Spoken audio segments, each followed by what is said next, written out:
Disclaimer: this is a fictional dramatization created for artistic, emotional, and educational storytelling purposes. All characters and events are entirely fictional and created using AI tools. No impersonation, misrepresentation, or harm is intended. The content contains scenes of danger involving child characters. However, no real persons or minors were involved in its production. Grace's Love Stories produces scripted, AI-generated stories that promote, entertain, inspire kindness, and emotional connection. We respect our viewers and strictly adhere to YouTube's policies. The scent of lilac and decay hung heavy in the chapel air, a contradiction that made my stomach turn. I pressed my fingers against the cool stone pillar, focusing on its solidity while the world around me blurred into a watercolor of whispers and sidelong glances. The veil covering my face was thin enough to see through, but thick enough to hide behind, a mercy I clung to like a drowning woman clutches driftwood. Around me, the claiming ceremony unfolded with all its ancient pageantry. Unmated wolves from every corner of the Northern Territories had gathered in the Grand Cathedral, their anticipation crackling through the air like electricity before a storm. The females stood in carefully arranged rows, dressed in ceremonial whites and silvers, their hair adorned with flowers and ribbons. They were peacocks on display, and I was the wren trying to disappear into the shadows. My veil wasn't decorative like theirs. It served a purpose. I touched my cheekbone gently, feeling the tender swelling beneath the sheer fabric. 3 days old now. The bruise had ripened from red to a deep purple that spread from my eye to my jaw like spilled wine.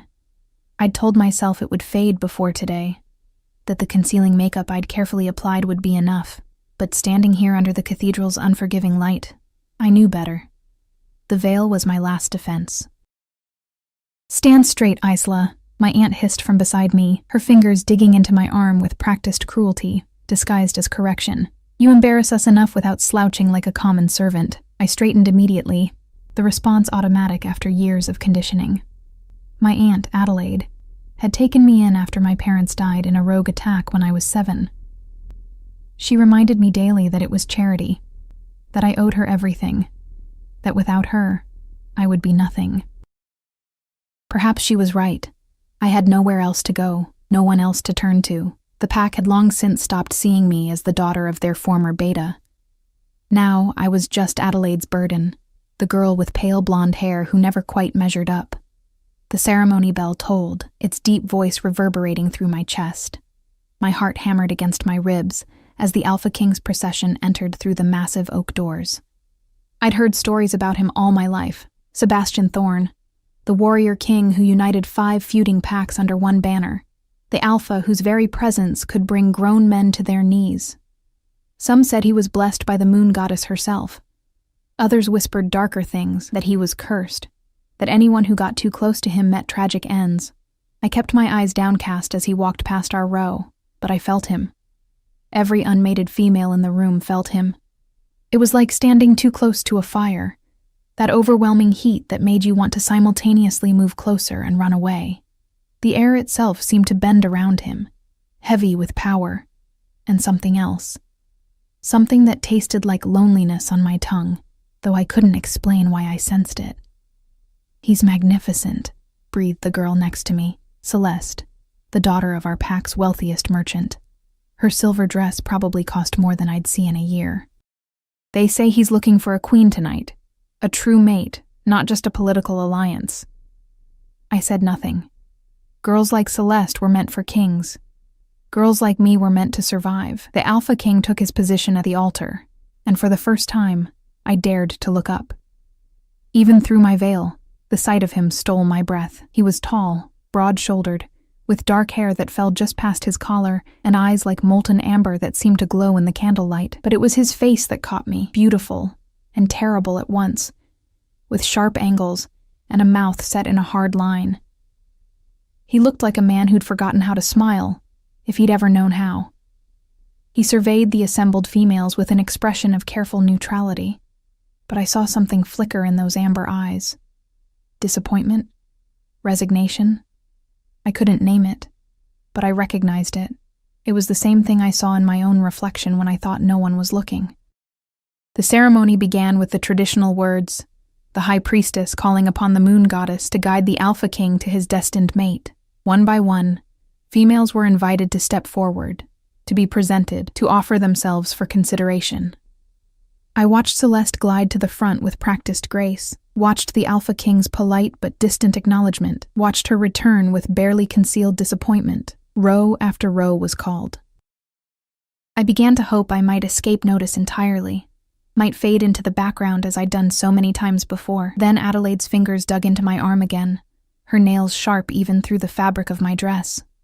"When they call you," she whispered, her breath hot against my ear, "you will remove that ridiculous veil and show proper respect. I won't have you shaming this family further with your dramatics." My blood turned to ice. "Please," I whispered back, desperation making my voice crack. "I can't. You will." Her grip tightened until I felt my bones grind together. "Or you'll find yourself without a home tonight." Do you understand me? I understood. I understood that I was trapped, that I had no choices, that the world was full of people ready to hurt me, and I had no power to stop them. "Moonstone Pack representatives," the high priestess called, and my stomach dropped. Adelaide pushed me forward before I could think, could plan, could flee. My feet moved automatically, carrying me down the long aisle toward the altar where the Alpha King stood, every eye in the cathedral fixed on me.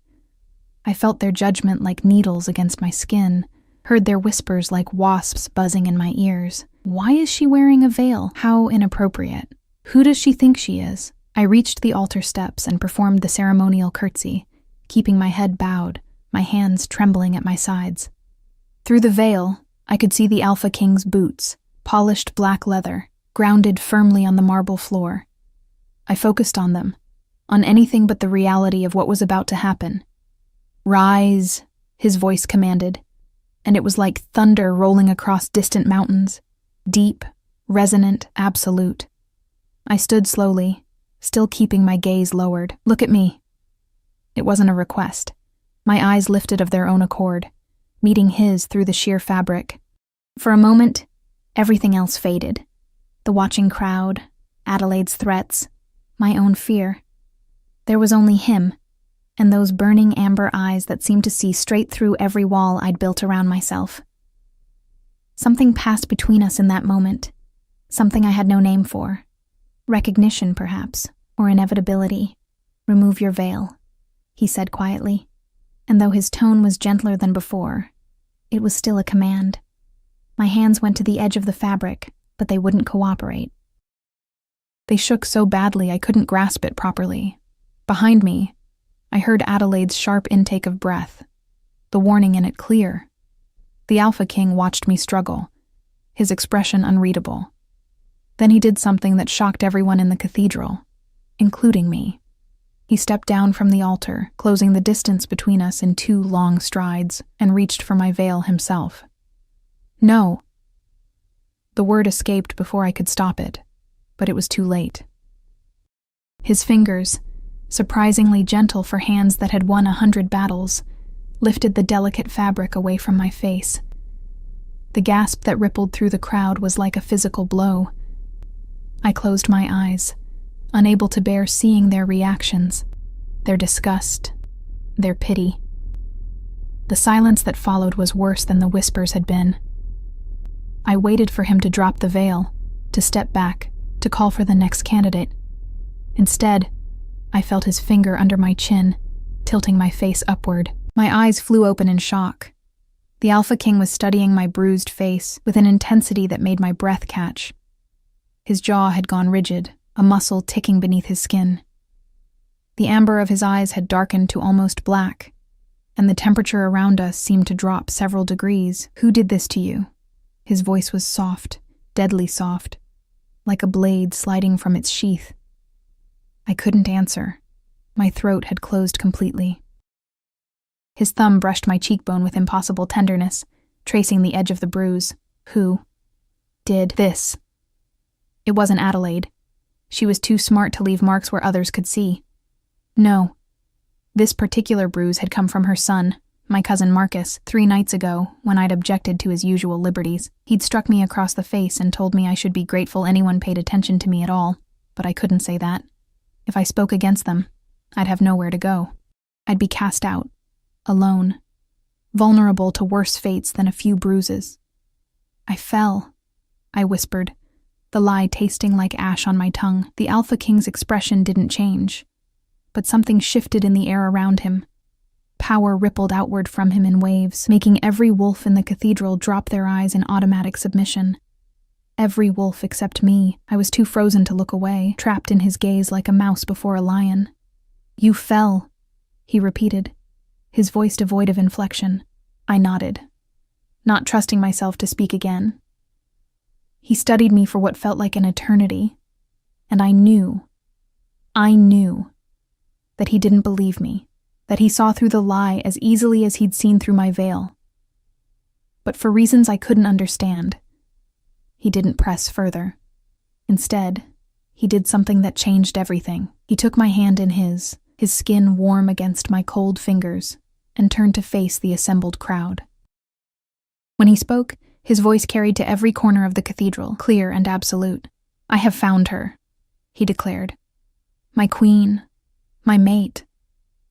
The world tilted sideways. The silence shattered into chaos. Voices erupted from every corner of the cathedral. Shock, outrage, disbelief, crashing over me like waves.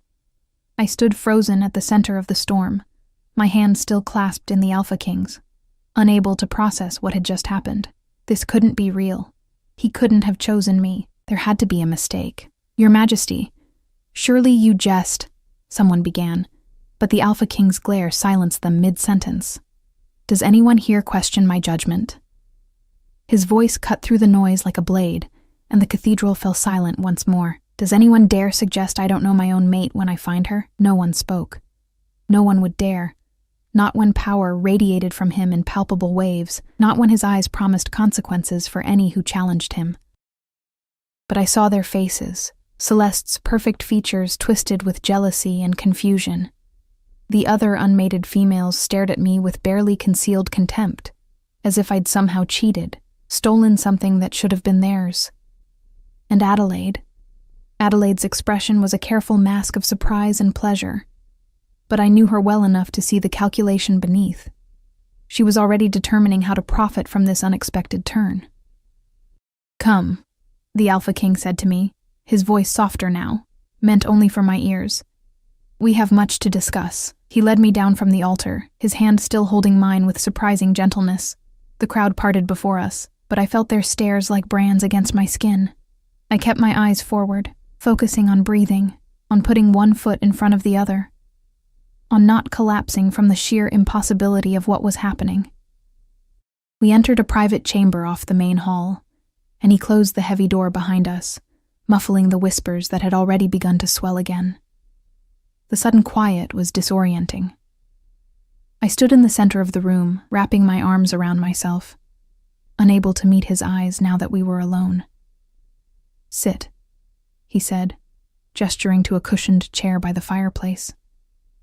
I sat because my legs wouldn't hold me anymore, because I didn't know what else to do. He moved to a side table and poured water from a crystal pitcher into 2 glasses, bringing one to me. I took it with shaking hands, grateful for something to hold on to. He pulled another chair close to mine and sat, his tall frame somehow making the simple act look regal. Up close, without the veil between us, I could see every detail of his face. The small scar that cut through his left eyebrow, the shadow of stubble along his jaw, the weariness in his eyes that spoke of sleepless nights and heavy burdens. "What's your name?" he asked. "Isla," I whispered. "Isla Whitmore. Isla." He repeated it slowly, as if tasting each syllable. "I'm Sebastian, though you likely already know that." I nodded, still not trusting my voice. "I need you to understand something," he continued, leaning forward, his elbows resting on his knees. "What I said out there was true. You are my mate. I knew it the moment I saw you, the moment your scent reached me even beneath that veil. Honeysuckle and rain, I've never smelled anything like it." My heart hammered against my ribs, the mate bond. I'd heard of it, of course, that mystical connection that could form between two wolves, but I'd never imagined, never dared to hope. But I also know, he said, his voice dropping lower, that you're afraid, not just of me, but of something else, someone else. I clutched the water glass tighter, my knuckles turning white. I'm going to ask you again, Isla, and this time I want the truth. His amber eyes held mine, intense but not unkind. Who gave you that bruise? The water in my glass rippled from my trembling. I wanted to tell him. Some desperate, broken part of me wanted to spill everything. The years of Adelaide's cruelty, Marcus's violations, the suffocating trap my life had become. But fear was a living thing inside me, coiled around my lungs, squeezing. If I tell you, I said slowly, what happens to me when you realize you've made a mistake, when you see that I'm not fit to be anyone's queen, let alone yours? What happens when you send me back to them? Something flickered across his face. Pain, perhaps, or recognition. I don't make mistakes about things like this, Isla. The mate bond doesn't lie. But you don't know me. You don't know what I am, what I've... My voice broke, and I had to stop, had to breathe through the tightness in my chest. Sebastian set his own glass aside and leaned closer, but didn't touch me. Then tell me. Help me know you. The kindness in his voice nearly undid me. When had anyone last spoken to me with kindness? When had anyone cared enough to ask? My cousin, I finally whispered. Marcus. He doesn't like when I refuse him things. The temperature in the room dropped so suddenly I could see my breath misting in the air. Sebastian's eyes flashed with something primal, something that should have terrified me but somehow didn't. And your aunt? He asked, his voice carefully controlled. Adelaide Whitmore, your guardian. Does she know? I laughed, a bitter sound that hurt my throat. She tells him where to find me. The Alpha King stood abruptly, and I flinched despite myself. But he wasn't moving toward me. He was pacing, his hands clenched into fists at his sides, his whole body vibrating with barely contained rage. Never again, he said, the words coming out like a vow. Do you hear me, Isla? Never again will anyone lay a hand on you in violence. Never again will you hide bruises beneath a veil or behind lies. You are under my protection now, and anyone who touches you will answer to me. I stared at him, unable to comprehend what I was hearing. Protection. Safety. These were foreign concepts, dreams I'd given up on years ago. Why? The question escaped before I could stop it. Why would you do this for me? You don't owe me anything. He stopped pacing and looked at me, really looked at me, and what I saw in his eyes made my breath catch. It was the same thing I'd glimpsed during the ceremony. That bone-deep loneliness, that recognition of a kindred spirit. Because I know what it's like, he said quietly, to be surrounded by people and still feel utterly alone. To wear a crown and feel its weight crushing you.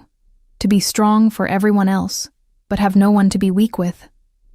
The honesty in his words cracked something open inside me. Here was the most powerful alpha in all the territories, the warrior king, the legend. And he understood. He saw me not as a burden or a disappointment, but as someone who might understand him in return. What happens now? I asked. Now, he said, some of the tension leaving his shoulders.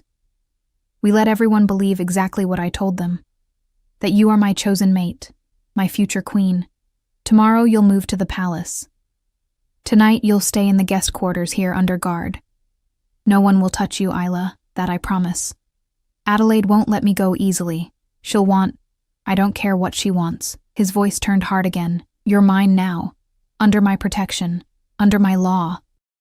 If she's wise, she'll accept the honor of having her ward chosen as queen and won't ask questions about why you need guards posted outside your door. The way he said mine sent a shiver down my spine that had nothing to do with fear. The mate bond, I realized, was already weaving between us like invisible threads, drawing me toward him even as my rational mind screamed caution.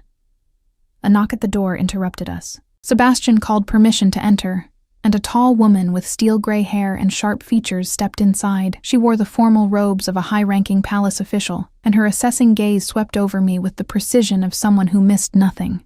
Your Majesty, she said with a respectful bow, the cathedral is in uproar. The council members are demanding an audience. They can demand all they like, Sebastian replied. Tell them I'll address their concerns tomorrow.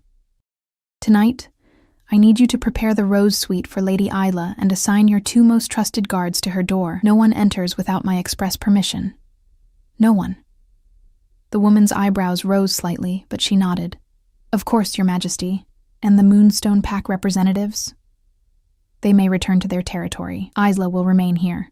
Very good, sir. She turned to me, and her expression softened marginally. My lady, if you'll follow me, I'll see you settled. I stood on unsteady legs, setting the water glass aside. Sebastian reached out and caught my hand before I could move toward the door. Isla, he said, waiting until I met his eyes. I meant what I said. All of it. You're safe now. I wanted to believe him. More than anything, I wanted to believe that safety was possible, that the nightmare might finally be ending. But years of disappointment had taught me caution. Thank you, I whispered instead, because I didn't know what else to say. He released my hand slowly, and I followed the stern woman, who introduced herself as Margaret, head of the household staff, out into the corridor. True to Sebastian's word, 2 imposing guards immediately fell into step behind us, their presence both comforting and surreal. The rose suite was beautiful, all soft pinks and creams, with a canopied bed that looked like something from a fairy tale, and windows that overlooked gardens bathed in moonlight. Margaret showed me where everything was, promised to send up food and fresh clothes, and then left me alone with my guards stationed outside. I stood in the center of the room, surrounded by luxury I'd never imagined, and slowly sank to the floor. The tears came then, finally, a flood I couldn't control. I cried for the girl I'd been before my parents died, for the years of fear and pain, for the impossibility of what had happened tonight. But somewhere beneath the grief, something else stirred, something fragile and new. Hope. The Alpha King had looked at my bruises and promised, never again. He'd claimed me as his mate in front of everyone, had offered protection when I'd never known protection before. Maybe, just maybe, life could be different now. I pulled myself together eventually, washing my face in the attached bathroom with water from a golden faucet. In the mirror, my bruise looked darker than ever against my pale skin, a ugly reminder of everything I was leaving behind, or trying to leave behind. A soft knock came at the door, and one of the guards announced, "Food delivery, my lady." I opened the door to find a young servant girl with a tray laden with more food than I could eat in a week. She set it on the table by the window, curtsied, and hurried out, her eyes wide with curiosity. I picked at the food, managing a few bites before exhaustion overwhelmed me. The bed was impossibly soft, the sheets like silk against my skin. I lay there staring at the canopy above me, my mind racing through everything that had changed in a single evening. Sleep came eventually, bringing dreams of amber eyes and promises whispered in the dark. And for the first time in years, I didn't wake screaming from nightmares. When morning light streamed through the windows, I woke to find a whole new wardrobe waiting for me. Beautiful dresses in soft colors laid out by servants who must have entered while I slept. There was also a note in strong, angular handwriting. "Wear the blue one. It matches your eyes. I'll come for you at noon." As I lifted the blue dress he'd indicated, a beautiful creation of flowing fabric and delicate embroidery, and felt that fragile hope bloom a little brighter in my chest. Maybe this was real. Maybe I really was safe now. Maybe, for the first time in my life, I could stop hiding. The palace was a different world. I'd spent the last 3 days learning its rhythms, its rules, its vast network of corridors that seemed to stretch on forever. Margaret had taken charge of my education with brisk efficiency, teaching me which fork to use at formal dinners, how to address council members, the intricate choreography of court life. My head spun with information, but I absorbed it all desperately, terrified of making a mistake that would prove I didn't belong here. Because I still wasn't sure I did. Sebastian had been absent more than present, pulled away by council meetings and territorial disputes that required his attention.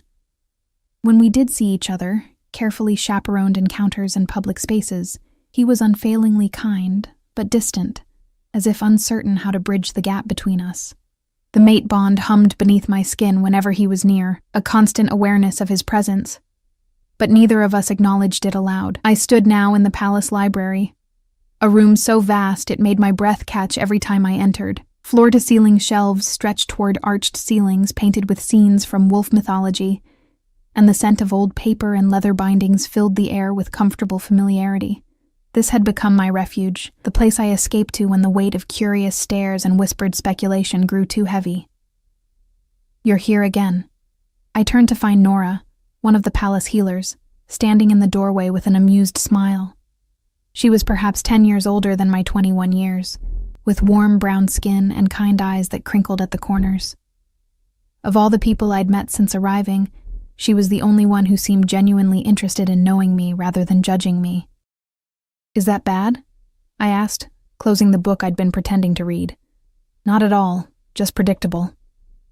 She moved into the room, settling into the chair across from mine. "Margaret is looking for you, though. Something about final dress fittings for tomorrow's announcement ceremony."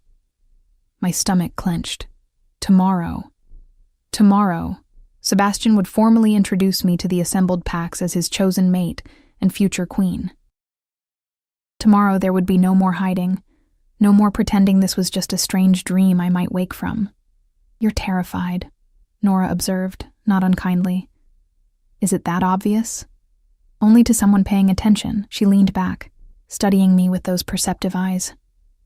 "You know, most women would be thrilled at the prospect of becoming queen. You look like you're being led to your execution." I set the book aside, my fingers tracing the embossed title without seeing it. Most women weren't pulled from obscurity and thrust into a role they're utterly unprepared for. Most women have been groomed for this their whole lives. True, Nora conceded. But most women also haven't captured the attention of an alpha who's rejected every suitable candidate for the past 5 years. That has to mean something. It meant the mate bond, that inexplicable pull that even Sebastian couldn't deny. But what happened when the initial attraction faded and he realized what a poor choice he'd made? When he saw that I was broken in ways that couldn't be fixed. "He barely knows me," I said quietly, "and I barely know him. Then perhaps it's time to change that." Nora stood, smoothing her healer's robes. "He's in the training yard now if you wanted to see him. Alone for once. The council members are occupied elsewhere." My heart leapt at the thought, even as anxiety twisted in my gut. "I shouldn't disturb him. Isla." Nora's voice turned gentle but firm. "You're going to be his queen. You have every right to seek him out, and between you and me, I think he could use the distraction. He's been like a caged wolf these past days, snapping at everyone." After she left, I sat alone with that suggestion, feeling the mate bond tug at my chest like a compass pointing north. Finally, I gave into it, following the pull through corridors and courtyards until I reached the training grounds. The space was impressive, a wide expanse of packed earth surrounded by high walls, with weapons racks lining the perimeter and practice dummies positioned at intervals. And in the center, moving with lethal grace, was Sebastian. He'd stripped to the waist, his skin gleaming with sweat as he worked through combat forms with a practice sword. I'd never seen anything like it, the pure power in each movement, the deadly precision, the way his muscles flexed and coiled like a predator's. He was beautiful and terrifying in equal measure, and I couldn't look away. He spun, the sword whistling through the air, and froze mid-strike when he saw me standing at the edge of the yard. For a long moment we just stared at each other, the afternoon sun casting long shadows between us. "Isla." He lowered the sword, chest heaving from exertion. "I didn't hear you approach. I'm sorry. I didn't mean to interrupt." I started to back away, suddenly feeling foolish for coming. "No, wait." He set the sword aside and grabbed a towel from a nearby bench, wiping his face. "Please, stay." I stepped into the yard hesitantly, hyper-aware of being alone with him for the first time since that night in the cathedral chamber. He pulled on a loose shirt, though he didn't button it, and I tried not to notice the expanse of chest still visible. "Margaret says you've been working hard," he said, moving closer but maintaining a respectful distance. "Learning everything she throws at you." "I'm trying." I twisted my hands together, a nervous habit I couldn't break. "I don't want to embarrass you tomorrow." His expression darkened. "You could never embarrass me. Anyone who thinks otherwise will answer to me." The fierce protectiveness in his voice sent warmth flooding through me. This was the same man who'd promised never again, who'd stood between me and a lifetime of fear, with nothing but his word and his will. "Can I ask you something?" The question escaped before courage could desert me. "Anything." "Why did you really choose me? And please don't just say the mate bond." There were dozens of beautiful, accomplished women at that ceremony. Women who know how to be queens. Why me? Sebastian was quiet for a long moment, his amber eyes searching my face. When he finally spoke, his voice was raw with honesty. "Do you know what it's like," he said slowly, "to be surrounded by people who only see what they want from you, who look at you and see a title, a position, a means to power, but never the person beneath it all?" I nodded, thinking of Adelaide's calculating gaze, of Marcus's entitled hands, of every person who'd looked at me and seen only what I could give them. "For 5 years, I've endured these ceremonies," he continued. 5 years of women who wanted to be queen, but had no interest in knowing who I was beyond the crown. They saw the Alpha King. They didn't see Sebastian, a man who still has nightmares about the war, who carries the weight of thousands of lives on his shoulders, who sometimes feels like he's drowning in expectations and can't show weakness to anyone. He moved closer, and my heart raced at his nearness. Then I walked into that cathedral and I saw you, standing there in your veil, trying so hard to be invisible, carrying your own pain with such quiet dignity. And when our eyes met, I didn't see ambition or calculation. I saw someone who understood loneliness, someone who might understand me. His hand lifted, hovering near my face but not quite touching. When I removed your veil and saw what had been done to you, saw you trying to protect the people who hurt you even while standing before a king, that's when I knew. You're strong, Isla. Stronger than you know. And yes, the mate bond is real. But I chose you, because I saw in you what I've been searching for all along. A partner. An equal. Someone real. Tears burned behind my eyes, but I blinked them back. I'm not strong. I'm broken. We're all broken, he said softly. The question is whether we can be broken together and somehow make something whole. His hand finally made contact, his fingers brushing my cheek with impossible gentleness. On the opposite side from where the bruise had been, I noticed. Always careful, always aware of my hurts, the mate bond flared at the touch, sending sparks of warmth racing through my veins. I saw his eyes darken, knew he felt it too. I want to know you, I whispered. The real you, not the king everyone else sees. Something in his expression softened, became almost vulnerable. Then ask me. Ask me anything. So I did. We sat together in the training yard as the sun traced its arc across the sky. And I asked him about his childhood, about the parents he'd lost to the same war that had orphaned me, about the weight of uniting the packs and the loneliness of leadership. He answered with an honesty that took my breath away, sharing pieces of himself I suspected few ever saw, and when he asked about me in return, I found myself opening up in ways I'd never thought possible.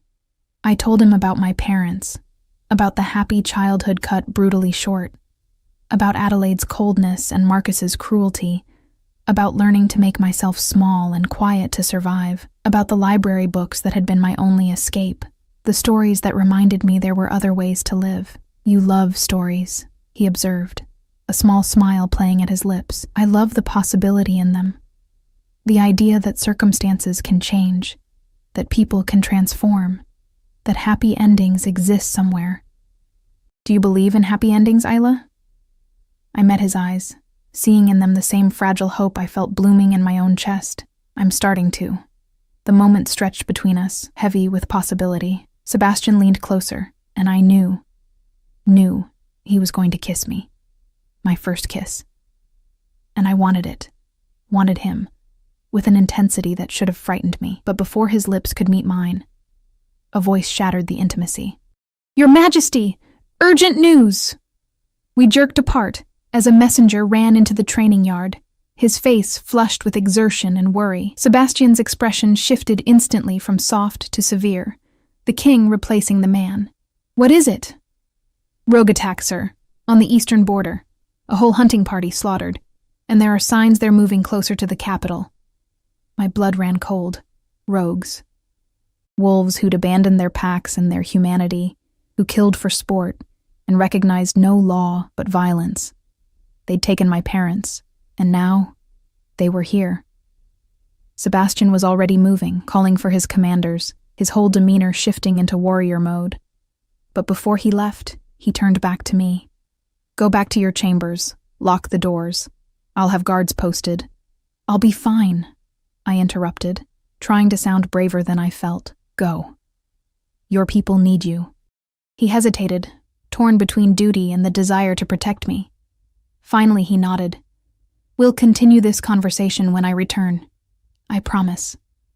Then he was gone, moving with purpose toward the palace proper, and I was left alone in the training yard with my racing heart and the echo of almost kisses.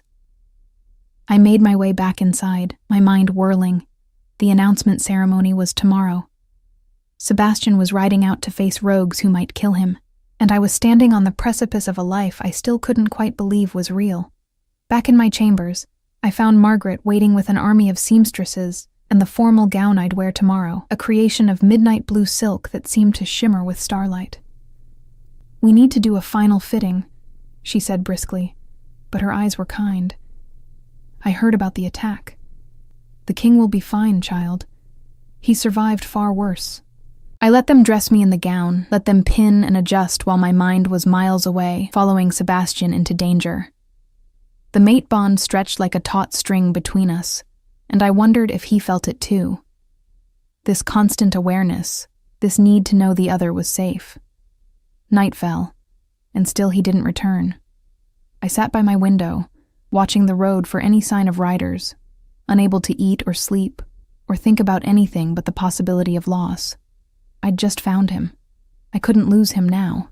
It was nearly dawn when I finally saw them. A procession of warriors returning home, weary but alive. And at their head, riding tall despite obvious exhaustion, was Sebastian. Relief hit me so hard I had to grip the windowsill to stay upright. He was safe. He was home. The announcement ceremony began at noon, just as the autumn sun reached its zenith and painted the grand courtyard in shades of gold. I stood in my chambers, staring at my reflection in the full-length mirror, while Margaret made final adjustments to the midnight blue gown. The woman looking back at me seemed like a stranger. Hair swept up in an elaborate style woven with silver threads. Face carefully painted to enhance rather than conceal. The dress transforming my too thin frame into something almost regal. Almost. My bruise had finally faded to a yellowish shadow, easily covered with powder, but I could still feel it there, a phantom reminder of everything I'd been just days ago. "You look beautiful, my lady," Margaret said softly, stepping back to admire her work. A true queen. I wanted to believe her, but the girl from Moonstone Pack, the one who'd hidden behind veils and learned to make herself invisible, still lived somewhere inside me, whispering that this was all a mistake. A knock came at the door, not the guards, but Sebastian himself. Margaret opened it, curtsied, and discreetly withdrew, leaving us alone. He stood in the doorway, resplendent in formal black and silver, the crown of the Alpha King resting on his dark hair. But it was his eyes that held me, those amber depths that had barely left my thoughts since he'd ridden out yesterday. "You came back," I said, the words slipping out before I could stop them. I promised I would. He moved into the room, and I saw the bandage on his left forearm, the careful way he held his shoulder. "The rogues are dealt with, for now." "You're hurt." "It's nothing. Nora's already scolded me and wrapped it up." He stopped a few feet away, his gaze traveling over me with an intensity that made my skin warm. "Isla, you're breathtaking." I ducked my head, unused to compliments that felt genuine. "Margaret did all the work. Margaret dressed you. But the woman wearing that dress, her courage, her grace, her strength, that's all you." He reached out, offering his hand. "Are you ready?" Was I? Ready to stand before hundreds of watching wolves and claim a position I had no right to? Ready to face the scrutiny, the jealousy, the inevitable judgment? But when I looked at Sebastian, at the vulnerability carefully hidden beneath his regal bearing, I thought about what he'd said yesterday, about being broken together and making something whole. I placed my hand in his. "Yes, The courtyard was packed with representatives from every pack in the Northern Territories. I felt their stares like physical weight as Sebastian led me through the parted crowd toward the raised platform where the formal announcement would take place. I recognized some faces. Celeste stood with the Moonstone delegation, her expression carefully neutral, but her eyes burning with resentment. And there, near the back, Adelaide and Marcus watched with matching expressions of calculated interest. My steps faltered, old fear rising like bile in my throat. Sebastian's hand tightened on mine, steady and sure. "I'm here," he murmured, too low for anyone else to hear. "You're not alone anymore." We climbed the platform steps together, and Sebastian turned to face the assembled crowd. The high priestess who'd presided over the claiming ceremony stood ready to perform the traditional blessing, but Sebastian held up a hand, forestalling her.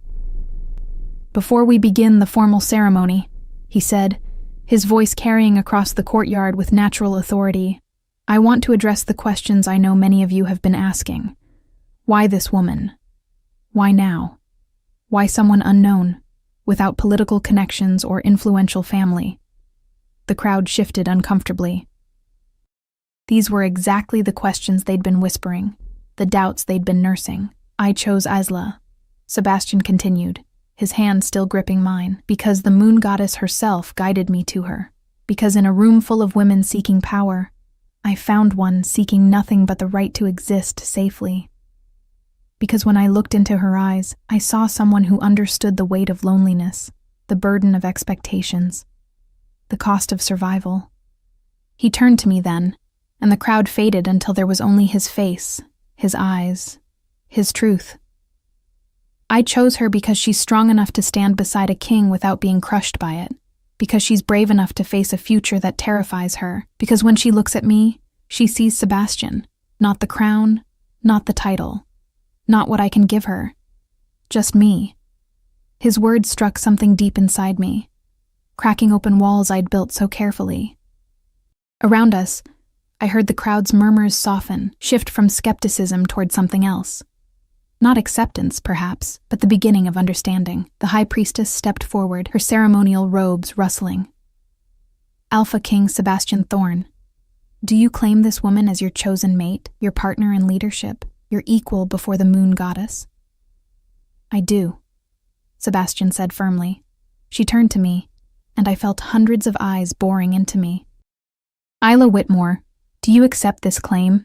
Do you pledge yourself to the Alpha King, to stand beside him in times of peace and war, to lead these packs with wisdom and compassion?"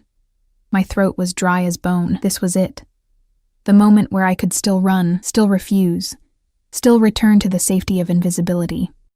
But I looked at Sebastian, at the man who'd seen my bruises and promised never again, who'd shared his own brokenness and asked me to be broken with him, and I knew there was only one answer I could give. "I do," I said, and my voice didn't shake. The high priestess raised her hands toward the sky. Then, by the power vested in me by the moon goddess herself, I recognized this bond. What the goddess has joined, let no wolf tear asunder. She produced a silver cord, ancient and shimmering with ethereal light, and wound it around our joined hands, a symbolic binding that represented the mate bond itself. The moment the cord touched our skin, I felt it, a surge of connection so powerful it stole my breath. The bond that had been humming quietly between us suddenly roared to life, and I gasped as Sebastian's emotions flooded through me. His fierce protectiveness, his quiet hope, his bone-deep loneliness finally finding its answer. And he must have felt mine too, because his eyes widened slightly, his grip tightening as if to anchor us both. The crowd erupted in ceremonial howls, the ancient sound of wolves celebrating a new union. The noise should have frightened me, but instead, it felt like acceptance, like belonging, like finally finding a place in the world. The high priestess unwound the cord, and Sebastian pulled me close, his lips brushing my forehead in a gesture so gentle it made my eyes burn with tears. "You did beautifully," he whispered against my skin. The rest of the ceremony passed in a blur.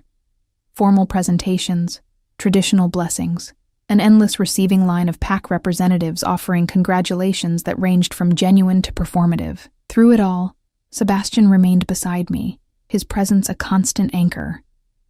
But then we reached the Moonstone delegation, and everything inside me went cold. Adelaide stepped forward with Marcus at her side, both wearing expressions of exaggerated delight. "Your Majesty," Adelaide purred, dipping into a curtsy. "We are so honored that our dear Isla has brought such distinction to our pack. We've cared for her as our own since her parents' tragic passing, and to see her elevated to such heights, why, it's beyond our wildest dreams." The lie was so brazen, so utterly shameless, that for a moment I couldn't speak. But I felt Sebastian go rigid beside me, felt his anger spike through our new bond. "Is that so?" he said, his voice dangerously soft. "You've cared for her as your own?" "Of course, Your Majesty." "She's been like a daughter to us." "Then perhaps you can explain," Sebastian interrupted, his eyes boring into Adelaide with terrifying intensity. "Why your daughter arrived at the claiming ceremony with a bruise covering half her face. Why she flinched when I touched her. Why she carried herself like someone who'd learned to make herself invisible to survive." Adelaide's smile froze. Around us, the nearby conversations died as people turned to listen. "I'm sure I don't know what you mean, Your Majesty. Isla was always rather clumsy, prone to accidents. Don't." The single word cracked like a whip. "Don't insult my intelligence or my mate by continuing this fiction. I know exactly what happened in your household, Adelaide Whitmore. The only reason you're still standing here is because Isla asked me to let it go. But hear me now. Your guardianship is dissolved.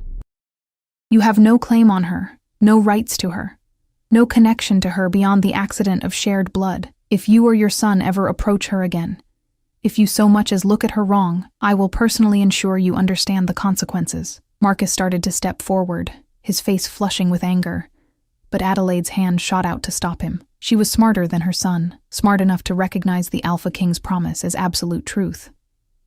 "Of course, Your Majesty," she said stiffly. "We understand perfectly." They withdrew, and I watched them go with a mixture of relief and residual fear. Years of conditioning didn't disappear in a moment, no matter how much I wanted them to. Sebastian turned to me, his expression softening. "Are you all right?" I nodded, not trusting my voice. He'd just done what I'd never been able to do for myself. He'd stood up to them, protected me, drawn a line that could never be crossed. The magnitude of it threatened to overwhelm me. The receiving line continued, but I barely registered the faces passing before us. My mind kept returning to that moment, to Sebastian's fierce defense, to the way he'd seen through Adelaide's lies without hesitation. Finally, mercifully, the ceremony concluded. As the sun began its descent toward the horizon, Sebastian led me away from the dispersing crowd toward the palace gardens, a sprawling maze of pathways and flowering plants that offered at least the illusion of privacy. We walked in silence for a while, the only sounds our footsteps on the gravel path and the distant murmur of the celebration continuing in the courtyard. The formal gardens gave way to wilder spaces, where ancient trees created canopies of shadow and light. "I'm sorry," Sebastian said finally. "I shouldn't have confronted them publicly like that. I know you wanted to avoid. Don't apologize." I stopped walking, turning to face him. "Please don't apologize for being the first person to ever stand up for me." Something in his expression cracked, revealing the vulnerability beneath. "When she lied about caring for you, about you being like a daughter, I couldn't let it stand. I couldn't let her rewrite history when I've seen the evidence of what she really did. The mate bond," I said softly. "You can feel what I feel now, can't you? You felt my fear when I saw them." He nodded slowly. "It's intense." I wasn't prepared for how intense. Every emotion, every flash of memory. I feel it all. Your fear, your pain, but also your hope, your courage. He reached out, cupping my face gently. "You're so brave, Isla. You don't see it, but I do. I feel it." The bond pulsed between us, and I realized I could feel his emotions too if I concentrated. His protectiveness, yes, but also his own fear. Fear that he wasn't enough, that he'd fail me, that this fragile new thing between us might shatter. "I'm terrified," I admitted. "Terrified I'll disappoint you. Terrified I'll prove everyone right who thinks I don't belong here. Terrified that one day you'll look at me and see a mistake. Never. His thumb brushed my cheek, tracing the spot where the bruise had been. You are not a mistake, Isla. You're the first real thing I've had in 5 years of wearing this crown. Then he kissed me. It wasn't the gentle, tentative first kiss I'd imagined. It was desperate and claiming, and full of all the loneliness we'd both carried for so long. His hands tangled in my carefully styled hair, destroying Margaret's work and scattering silver threads like falling stars. I clutched his shoulders, anchoring myself against the overwhelming rush of sensation and emotion flooding through our bond. When we finally broke apart, both breathing hard, he rested his forehead against mine. I don't know how to do this, I whispered. How to be what you need. Then we'll figure it out together, he said. No more hiding, Isla. No more veils. Just us, broken pieces and all. In the fading light, with the distant sounds of celebration and the warmth of his arms around me, I let myself believe it might be possible. That happy endings existed not just in stories, but here, in the real world, in the space between a king and a girl who'd learned to survive. 3 months had passed since the announcement ceremony, and the palace had slowly transformed from an overwhelming maze into something that felt almost like home. Almost. I stood in the council chamber, my hands folded carefully in front of me as I listened to Lord Garrett drone on about border disputes and trade agreements. These meetings had become part of my routine. Sebastian had insisted I attend, that I learn the intricacies of leadership even though the actual coronation and wedding wouldn't take place until spring. The council members had been resistant at first, their skepticism barely concealed, but Sebastian's unwavering support had gradually worn down their objections. Well, most of their objections. Lord Garrett, an older alpha with silver streaking his dark hair, still looked at me like I was a child playing dress-up in her mother's clothes. His condescension was a constant thorn, but I'd learned to endure it. Survival had taught me patience, if nothing else. The Riverwood Pact continues to contest the boundary markers, Garrett was saying, his finger stabbing at the map spread across the table. They claim the treaty from 10 years ago is invalid due to a technicality that wouldn't hold up under proper scrutiny, I interrupted quietly. Article 7 of the Northern Accord states that boundary disputes must be raised within 2 years of the original agreement. Riverwood's silence for a decade constitutes implicit acceptance. The room went silent. Garrett stared at me, his jaw working soundlessly. Around the table, the other council members exchanged glances. Some surprised, others thoughtful. Sebastian leaned back in his chair, a slight smile playing at his lips. It seems Lady Isla has been doing her homework. I've been reading the treaty archives, I said, feeling heat rise to my cheeks under their scrutiny. I thought it might be useful to understand the history. Useful indeed, Sebastian said, his tone warm with approval that I felt echo through our bond. Lord Garrett, I believe that settles the Riverwood question. Let's move on to the supply concerns for the northern outposts. The meeting continued, but I noticed the shift in how they looked at me now. Not with respect yet, perhaps, but with a grudging acknowledgement that I wasn't entirely useless. It was progress, however small. When the council finally adjourned, Sebastian caught my hand as the others filed out. Walk with me? We'd developed this routine, stolen moments between his endless obligations, quiet conversations in gardens or corridors where we could simply be Sebastian and Isla, rather than king and future queen. The mate bond had deepened over these months, weaving between us like golden thread until I could barely remember what it felt like to be alone in my own head. He led me to the northern tower, a place we'd claimed as ours. From its windows, you could see the entire capital spread below, a tapestry of rooftops and smoking chimneys, markets and training grounds, all the life that pulsed through the heart of the territory. You were magnificent in there, Sebastian said, pulling me close. Did you see Garrett's face when you quoted the treaty at him? I saw him looking like he'd swallowed something unpleasant, I said, leaning into his warmth. I probably shouldn't have embarrassed him. He needs embarrassing occasionally. Keeps him humble. Sebastian's arms tightened around me. You're more ready for this than you think, Isla. Every day you prove it a little more. I wanted to believe him. The frightened girl who'd hidden behind a veil seemed like someone from another lifetime. but she still lived inside me, whispering doubts in quiet moments. What if I failed? What if I couldn't protect these people the way they deserved? As if sensing my thoughts through our bond, Sebastian turned me to face him. What's wrong? Nothing. I stopped, struggling to articulate the fear.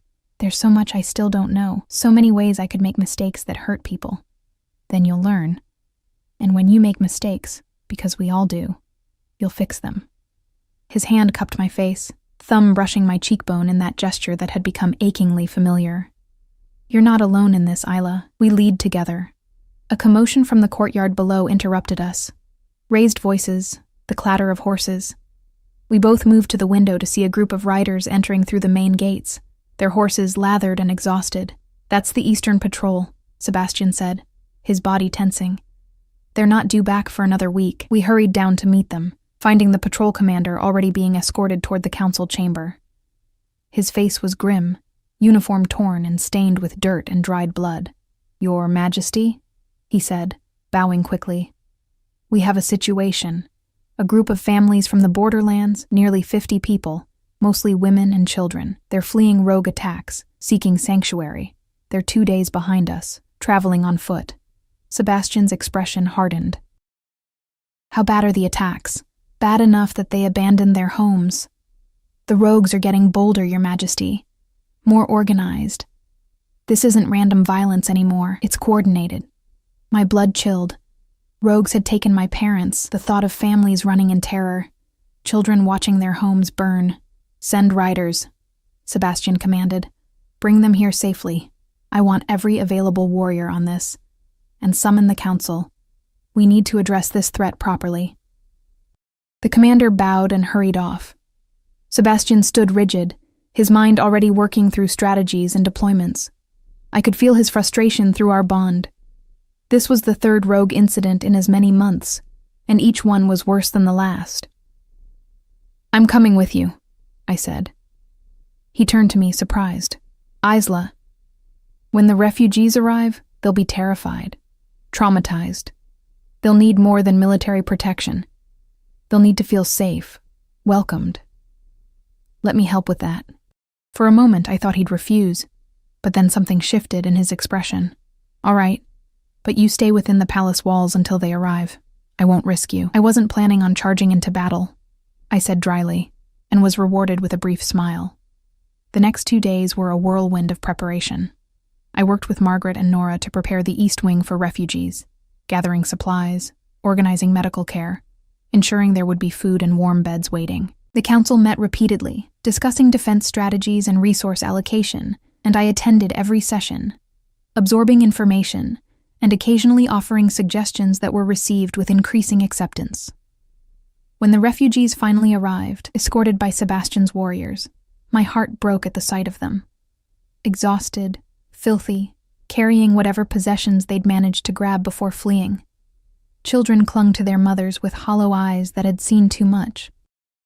I recognized that look. I'd worn it myself once. I moved among them with Nora, offering water and gentle words, helping get the children settled while their parents received medical attention.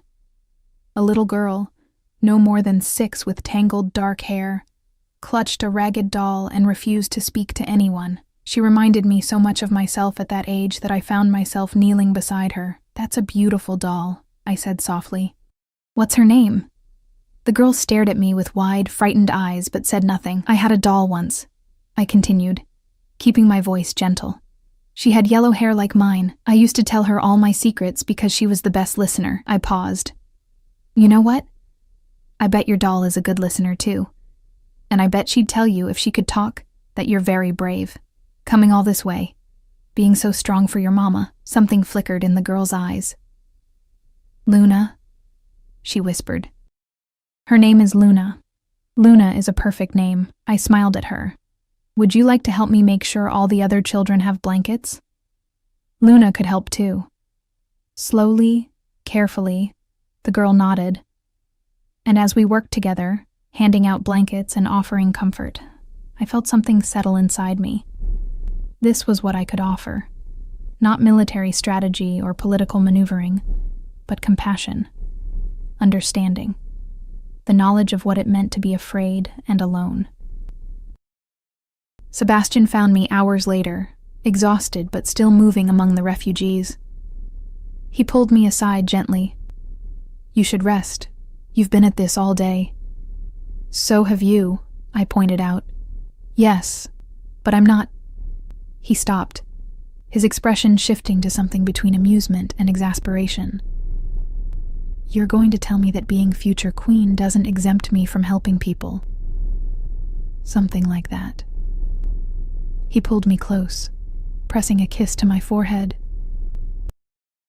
"What did I do to deserve you? You saw me when I was invisible," I said simply. "You promised me never again, and you kept that promise." The moment was interrupted by Lord Garrett approaching, his expression unusually grave. "Your Majesty, we need to discuss the rogue situation. The refugees report that the attacks are being led by someone, a former alpha who's gathering followers."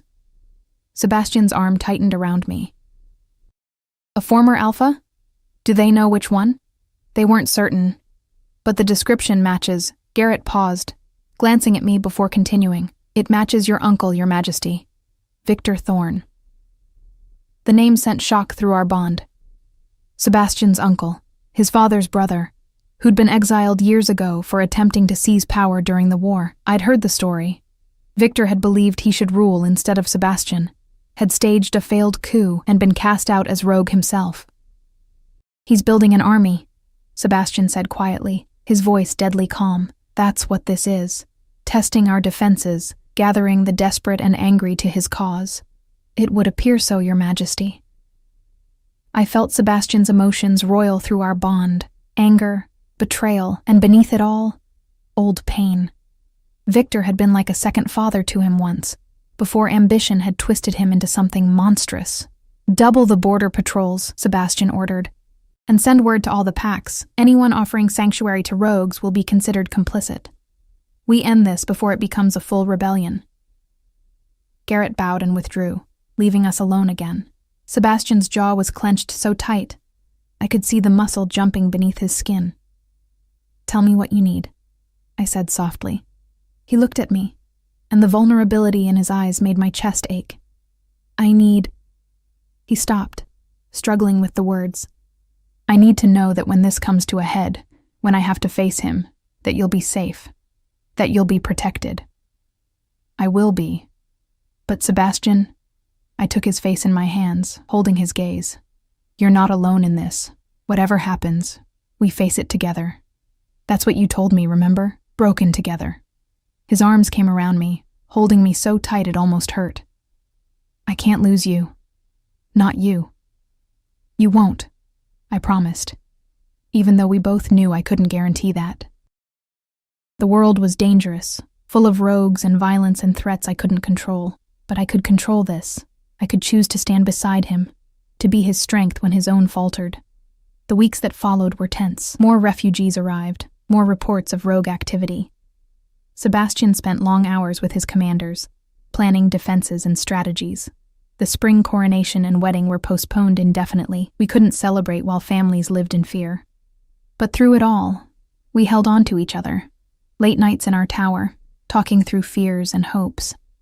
Early mornings training together in the yard, where Sebastian taught me basic self-defense despite my protests that I'd never be a warrior. Stolen moments of laughter amid the darkness, reminders that joy still existed. I found my place during those weeks. Working with the refugees, organizing supply lines, sitting in council meetings, and gradually earning the respect of even the skeptics. Lord Garrett still bristled at some of my suggestions, but he no longer dismissed them outright. The palace staff had stopped treating me like a temporary fixture and started asking my opinions on household matters. I was becoming what I'd never thought possible. I was becoming a queen. The confrontation with Victor came on a cold morning in early spring. He'd gathered his rogue army and marched on the capital, demanding Sebastian surrender the crown to its rightful heir. The battle was brief, but brutal, fought on the fields outside the city walls, while I watched from the ramparts with my heart in my throat. I saw Sebastian in the thick of it, a force of nature in wolf form, fighting with all the skill and power that made him king. And when Victor finally fell, defeated but alive, I saw Sebastian make the choice that defined him. He showed mercy, exile rather than execution, a chance for redemption rather than revenge. When it was over, when the rogue army had scattered and the threat had passed, Sebastian returned to me blood-stained and exhausted. I didn't care about the blood. I threw my arms around him and held on while he shook with the aftermath of adrenaline and relief. "It's over," he murmured into my hair. "It's finally over." The coronation and wedding took place 2 weeks later, under spring skies so blue they looked painted. I wore a gown of white and silver that caught the light like captured moonbeams, and when the crown was placed on my head, lighter than I'd expected, but weighted with responsibility all the same, I didn't feel like an imposter anymore. I felt like someone who'd earned her place. Sebastian and I stood before our people, hands joined, the mate bond singing between us like a living thing. And when I looked out at the assembled packs, I saw not just acceptance in their eyes, but something more: hope, trust, the belief that maybe, just maybe, we could give them the future they deserved. "You're smiling," Sebastian whispered, his thumb brushing over my knuckles. "I'm happy," I whispered back, and realized it was true. Despite everything, the fear, the pain, the long road that had brought me here, I was genuinely, impossibly happy. That night, we stood together in our tower, looking out over the capital lit with celebration fires. The girl who'd hidden behind a veil seemed like a dream now, someone I'd been in another life. I'd been transformed not by magic or wishful thinking, but by love, by courage, by the choice to keep moving forward even when every instinct screamed to hide. "What are you thinking?" Sebastian asked, his arms around me from behind. "I'm thinking about fairy tales," I said, "about happy endings, and whether they're real. And—" I turned in his arms, looking up at the man who'd seen my bruises and promised, never again, who'd kept that promise every single day since. The man who'd taught me that strength came in many forms, that broken things could heal, that love was both the most fragile and most powerful force in the world. "I'm thinking," I said, rising on my toes to kiss him, "that they're real, but they're not endings at all, they're beginnings." And as the celebration continued below, as our people danced and laughed and dared to believe in peace, Sebastian and I held each other in our tower and watched the stars come out one by one. The future stretched before us, uncertain and full of challenges, but we would face it together. No more veils, no more hiding. Just two people who'd found each other in the darkness and chosen to walk toward the light. Just us, broken pieces and all, making something whole.